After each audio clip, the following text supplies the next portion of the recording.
Bismillahirrahmanirrahim. Assalamualaikum warahmatullahi wabarakatuh.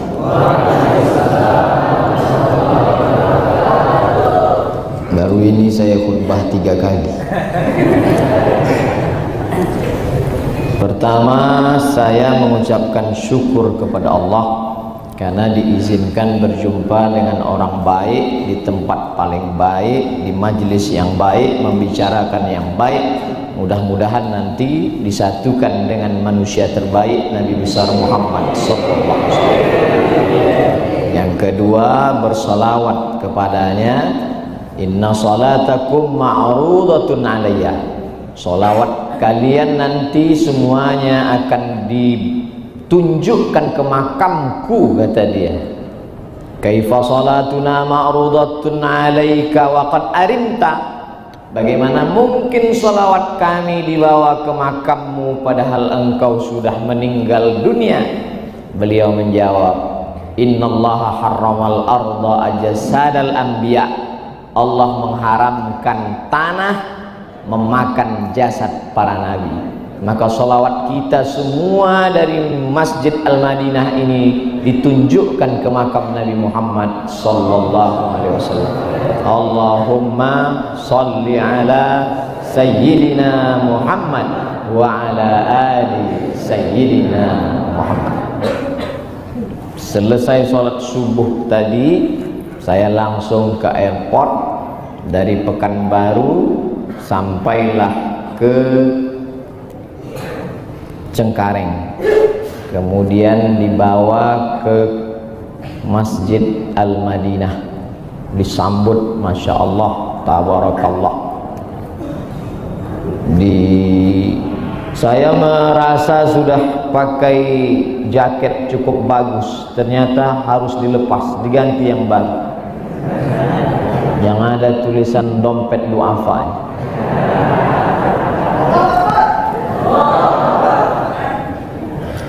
Setelah duduk-duduk, Ustadz Somad kami ingin ajak jalan-jalan. Saya paling suka jalan-jalan. Bayangan kita jalan-jalan itu nikmat, indah, mempesona, memukau dan akan menjadi ingatan.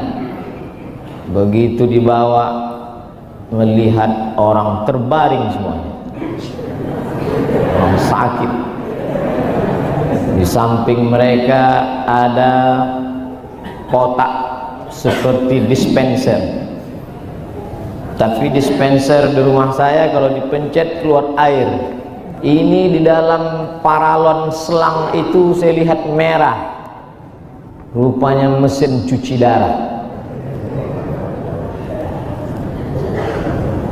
Lalu kemudian ibu dokter bercerita, Ustadz Somad, ini adalah alat yang panjangnya lebih sejengkal ini mencuci darah karena buah pinggang tidak lagi berfungsi. Berapa kali kita cuci ini? Sepekan 2 kali, sepekan 7 hari 2 kali, berarti 1 bulan 8 kali. Berapa biayanya sekali? 1,5 juta. 2 kali 3 juta. Berarti sebulan berapa itu? Emang kalau belum makan payah ngitung. 12 juta hanya untuk cuci darah, 12 juta. Bayangin. Apa yang terbayang ketika saya sebut 12 juta? Gaji kita. Saya PNS golongan 3D, gaji pokok 2,5 juta, sertifikasi 2,5 juta, sebulan 5 juta, cuci darah 12 juta. Bayangkan. Jadi siapa yang menanggung ini bisa cuci darah 12 juta? Ini alat, berapa harga alat ini? 500 juta. Alat 500 juta. Jadi siapa yang? Sedangkan PNS golongan 3D saja tidak mampu. Bagaimana mereka bisa mampu? Karena ada wakif, orang yang berwakaf ke dompet du'afa. Mudah-mudahan dilapangkan Allah rezeki mereka. Cuman bilang amin aja, transfer lah duit tuh. Ini giliran bilang amin, amin. Pas nanti giliran kirim ke nomor rekening berikut ini. Jadi saya memang betul-betul dibawa jalan-jalan oleh dompet du'afa. Tidak dibawa jalan ke danau, bukan ke bukit, bukan ke pantai, tapi berjalan tentang nikmat Allah Subhanahu wa ta'ala bernama buah pinggang. Jangan sangka yang kena ini karena orang tua, jangan sangka karena sudah dimakan usia. Mahasiswa pun bisa kena, Ustaz. Yang mahasiswa, hati-hati kalian. Bisa kena. Kenapa? Apa sebabnya, Bu Dokter? Pola makan. Makan pengawet. Pengawet dimakan. Makan pewarna.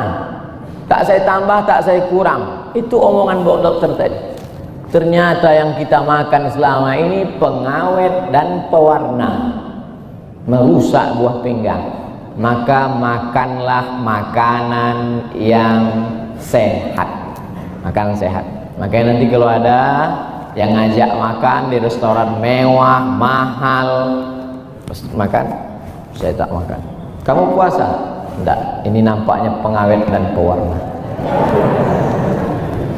Aku yang bayar, gitu. Sekali-sekali tak apa-apa.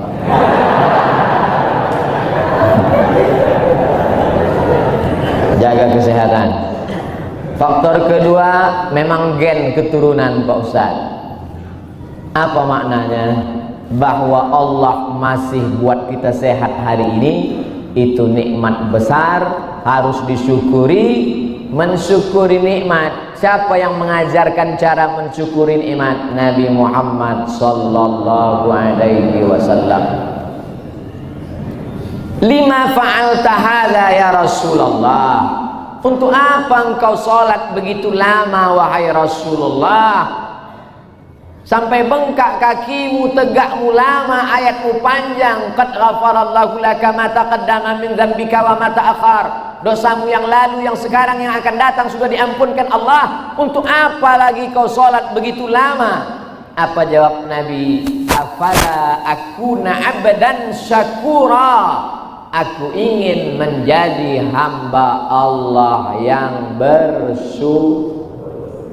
Jadi jangan kalian sangka, jangan anggap bersyukur cukup dengan ini baru nyanyi satu lagu dan nyangka bersyukur. Alhamdulillah wa syukrulillah. Selesai. Sholat zuhur jam 3. Syukur nikmat sholat berjamaah. Syukur nikmat suatu ketika Hadratus Syekh Hasyim Asy'ari sakit panas, demam, humma, demam panas di pesantren Tebu Ireng. Kata santri-santrinya, Kiai, sholat di rumah saja karena badan panas. Ada keringanan, umur sudah tua, kena demam panas. Apa kata Hadratus Syekh Hasyim Asy'ari? Api neraka jauh lebih panas daripada demam panas yang sedang aku rasakan ini. Akhirnya santri membopong, membawa Hadratus Syekh ke masjid, sholat berjamaah. Syukuri nikmat buah pinggang. Adapun saudara kita yang sakit, itu 3 diberikan Allah. La yusibul mu'min min nasabin wala wasabin wala saqamin wala syaukin yastakuha. Orang yang terkena penyakit fisik, gundah gulana, susah hati, sampai duri yang menusuk tapak kaki, sesungguhnya di balik itu ada hikmah. Apa dia? Illa kaffarallahu anhu biha sayyi'atuh. Allah ingin menghapuskan segala dosa-dosanya. Kalau seandainya dia tidak punya dosa, kenapa dia sakit juga? Yang kedua, Allah ingin angkat derajatnya. Kalau derajatnya sudah diangkat, dosanya tidak ada, kenapa sakit juga? Allah sudah tempatkan dia di maqam yang tertinggi, VVIP. Kalau di masjid ini yang di lantai-lantai 2 ini VVIP ini. Entah VVIP entah lambat datang, wallahu a'lam. Ada manusia-manusia yang sudah ditempatkan Allah di tempat tertinggi. Kata Allah kepada malaikat, hai malaikat, letakkan dia di tempat tertinggi. Tapi ketika dilihat amalnya kurang, bagaimana cara melengkapkannya? Uji dia. Ketika dia sabar, layak dia di tempat itu. Karena ada amal yang lebih hebat daripada jihad, lebih hebat daripada mati syahid, lebih hebat daripada haji dan umrah. Apa dia? As-sabru ala qada'illah, sabar menerima ketetapan Allah subhanahu wa ta'ala. Apa balasan Allah kepada orang yang sabar? Innama yuwaffas sabiruna ajrahum bighairi hisab. Allah berikan mereka balasan bighairi hisab, tak dapat dihitung. Kalau haji jelas balasannya, al-hajjul mabrur laisa lahu jazaa illal jannah, balasannya surga, jelas. Bangun masjid, jelas balasannya. Man bana masjidan banallahu mithlahu baitan fil jannah, dibangunkan satu tempat di surga. Tapi orang yang sabar, balasannya bighairi hisab. Makanya nanti kalau ada orang sakit, sampaikan yang 3. Ibu, bapak, adik, kalian sakit, kalian sebenarnya sedang diberi Allah 3, kata Ustaz Somad. Apa yang 3 itu? Aku pun tak ingat lagi. Tapi MP3-nya ada. Itu kamera-kamera itu merekam semua itu. Saudara yang dimuliakan Allah Subhanahu wa taala, orang beriman itu sakitnya menjadi nikmat, sehatnya pun nikmat. Adapun orang yang tak beriman, sakitnya stres, sehatnya dosa. Kalau dia sehat, dosa aja kerjanya, mabuk dan lain-lain. Saya takut saya nyebut dosa nih. Nanti saya sebut sabu-sabu, yang sakau marah. Jadi bagus yang lain-lain, selamat kita kan. Paling yang marah yang mabuk aja. Dulu orang kalau mabuk itu malu. Dulu kalau orang mabuk itu nyesal. Orang sekarang mabuk bangga. Ente nggak tahu, saya ini pemabuk. Lihat mata saya merah.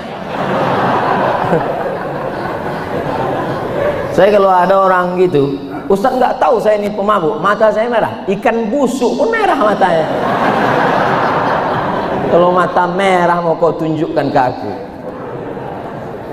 Artinya apa? Kalau sehat banyak-banyak amal pahala, sakit pun menjadi nikmat karena sabar.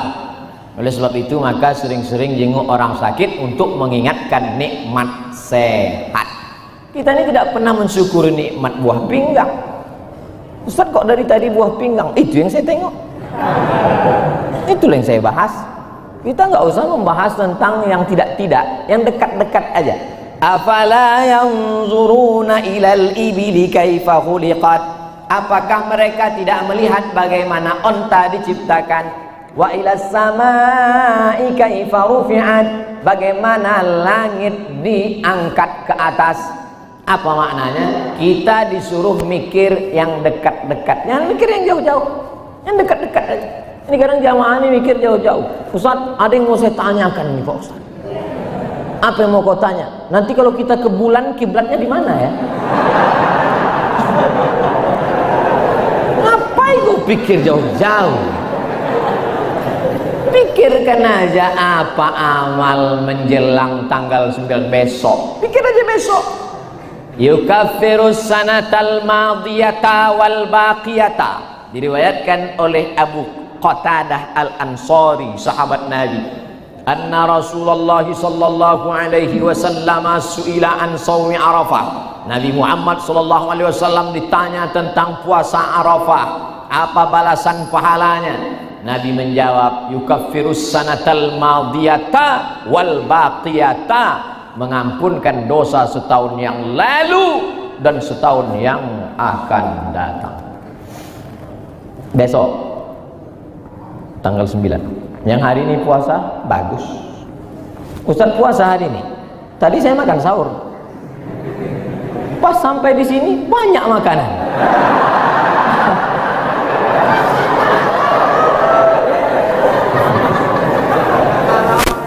Saya pula musafir kan. Jadi maksud saya yang puasa tetap aja puasa. Bagus ini berpuasa. Tapi besok insya Allah malam ini sahur, besok puasa. Artinya berpuasa bagus. Apalagi bapak-bapak yang punya istri ada di rumah, pulang nanti kasih tahu, oh my darling, ketika engkau mengandung anak kita yang pertama, puasamu tinggalkan? Iya. Belum kau ganti kan? Belum. Kenapa dia tidak mengganti puasanya? Karena setiap dia ganti puasa, bapak larang. Waktu itu bapak belum hijrah, masih Fir'aun. Asal dia mengganti puasa, bapak marah. Apa puasa-puasa? Batalkan. Sekarang tebus dosa masa lalu, ajak dia puasa sunat besok, tapi niatnya besok niat puasa qadha. Nanti malam bangun sahur, makan sahur sebelum azan subuh, niat puasa qadha, mengganti puasa yang tinggal karena anak mengandung anak kemarin, maka otomatis dapat dua, qadhanya lunas dan dapat pahala puasa Arafah. Yang saya ingatkan perempuan, laki-laki ini kenapa tidak ada perempuan sholat Jumat? Kenapa perempuan tidak wajib sholat Jumat? Supaya si laki-laki yang menjadi kepala rumah tangga ini pulang ke rumah dan menyampaikan ke istrinya. Nanti istri bapak kan nanya ini semua, apa kata khotib tadi mas? Katanya bertakwalah kepada Allah. Loh, Jumat yang lalu itu juga. Entah, itu aja yang ku dengar. Rupanya yang dengarnya rukun-rukunnya aja. Alhamdulillah, wassalatu wassalamu ala rasulillah. Ya ayyuhalladzina amanu taqullah. Kupesankan kepada seluruh jamaah, takwalah kepada Allah. Habis itu tiba-tiba suara khotib kecil, hilang.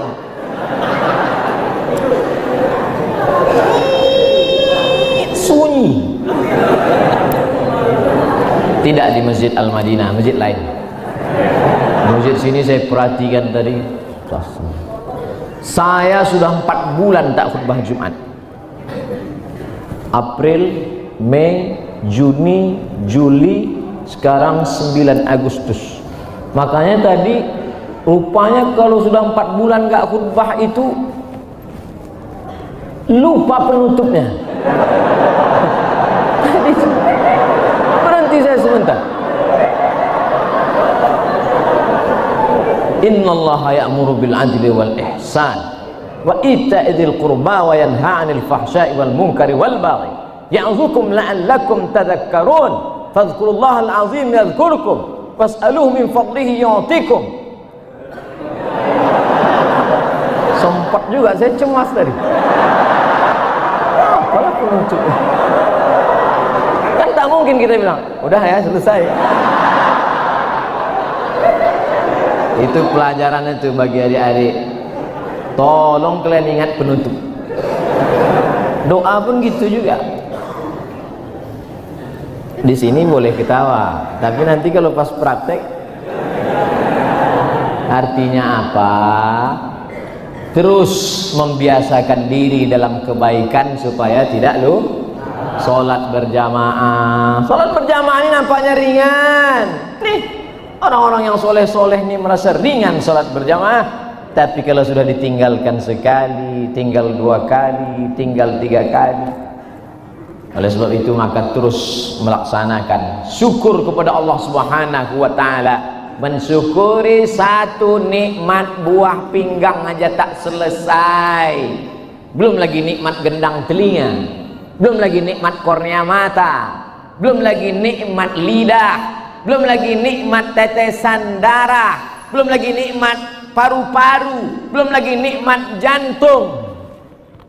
Tolong jelaskan semua tentang nikmat yang Ustaz sebutkan ini. Tanyalah Pak Dokter, saya bukan dokter. Enggak ada dokter-dokter. Makanya dokter ini lebih dulu masuk surga nanti. Tak ada yang mengaminkan. Mentang-mentang resep mahal. Kenapa dokter itu duluan masuk surga? Pertama, merekalah yang paling tahu tentang nikmat Allah Subhanahu wa taala. Kedua, karena merekalah orang yang paling banyak bersedekah. Dari mana Ustaz tahu? Penghasilan dia banyak. Gaji saya sudah saya sebut tadi, lengkap sama sertifikasinya 5 juta. Dokter baru suruhnya buka mulut aja, buka apa? 5 juta. 6 juta. Buka 5, tutup 5.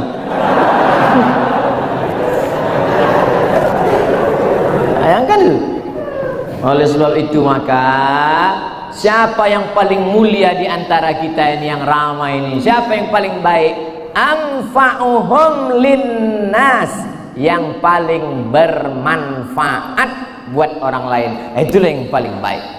Kalau ada di sini orang yang paling bermanfaat di antara kita yang ramai ini, itulah yang paling baik. Yang paling baik bukan yang berada di atas mimbar pakai jas dompet duafa.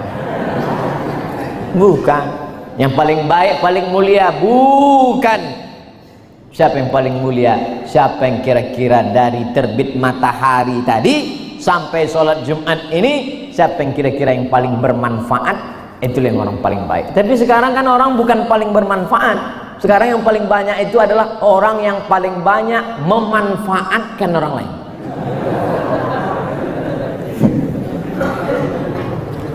Pagi tadi alhamdulillah sarapan lontong sayur aku udah pakai duit dia. Kira-kira siang ini siapa yang ditanduk lagi ya? Jadi persahabatannya asas manfaat. Selesai manfaat berakhir persahabatan. Na'udzubillah. Ada kawan-kawan kita ini kadang-kadang bapak-bapak, begitu namanya muncul di HP kita, langsung detak jantung kita tak normal. Minjam duit nih. Ada orang-orang model gitu. Oleh sebab itu berpikirlah mulai hari ini, kira-kira bagaimana kita bermanfaat buat orang lain. Setelah masuk ruangan ini, masuk ruangan anak-anak, masuk ruangan orang tua, masuk ruangan cuci darah, habis itu selesai, Ustadz, sekarang masanya kita mengambil bil pembayaran. Saya tengok tadi entah 155.000, entah 1.550.000. Saya tengok, tapi di bawah 0. Apa maksudnya ini? Tidak bayar. Kenapa ditulis ada bayaran di atas? Supaya tahu bahwa sebenarnya berbayar, tapi tidak berbayar karena ada orang lain yang sudah berwakaf. Namanya kita tak tahu. Entah siapa dia. Dia tulis hamba Allah. Banyak orang yang tak mau menulis namanya wakaf. Pak, wakaf bapak kami tulis. Jangan. Hamba Allah, hamba Allah. Bapak wakaf berapa? 10.000.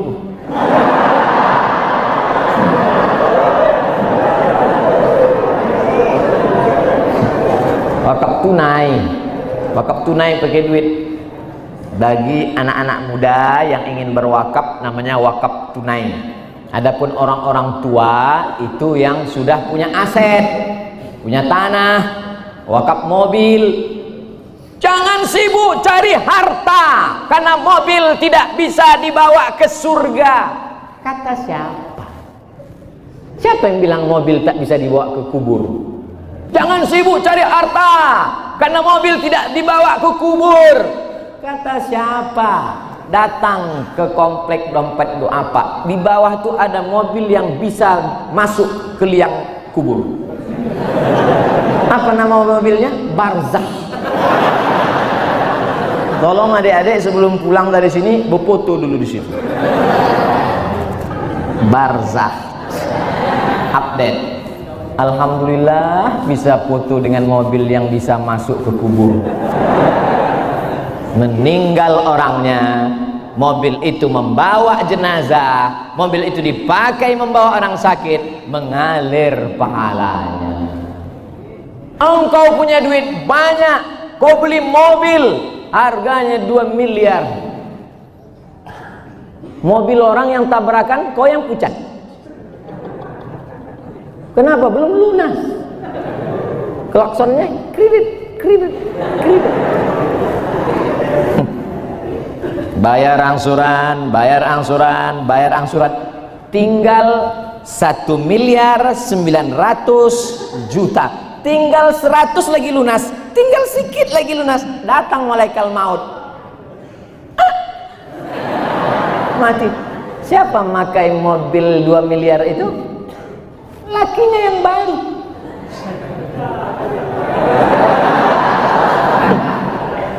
Mobil 2 miliar tinggal, tapi ada mobil yang bisa masuk ke alam barzakh.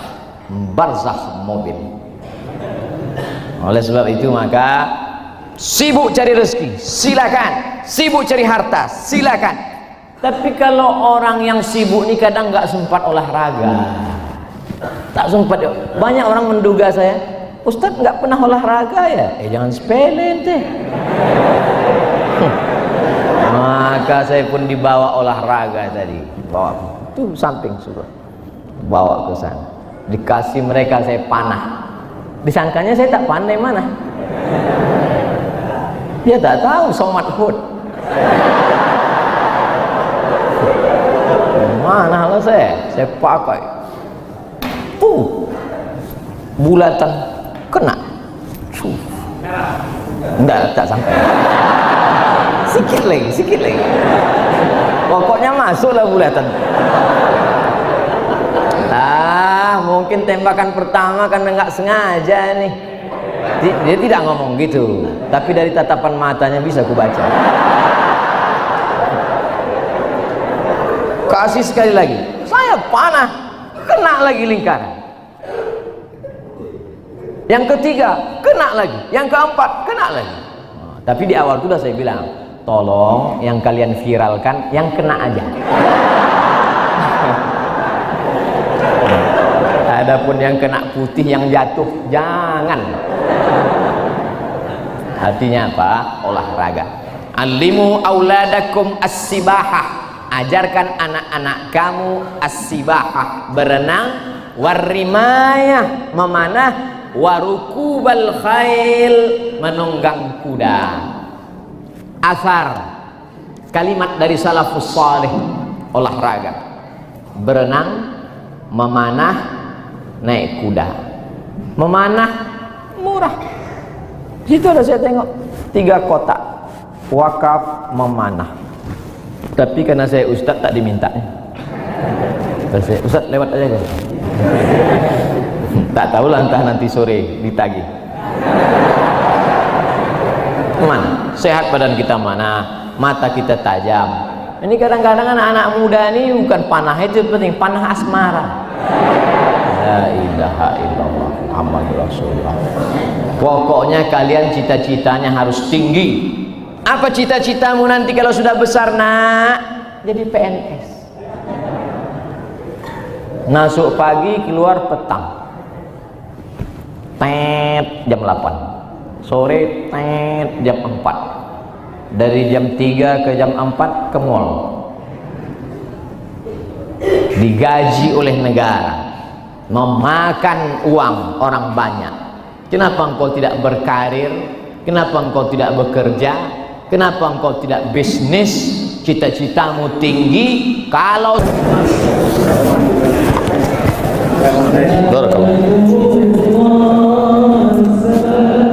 ini salah satu dokter kami. Pak Dokter, Barakallah Ustaz.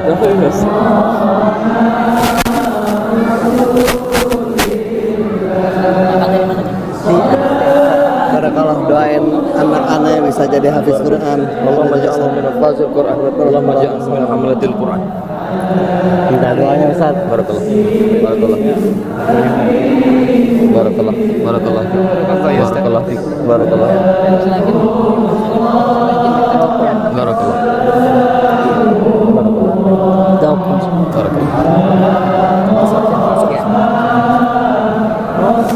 Barakallah.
Ayo, sampai jalan yuk. Capek. Iya.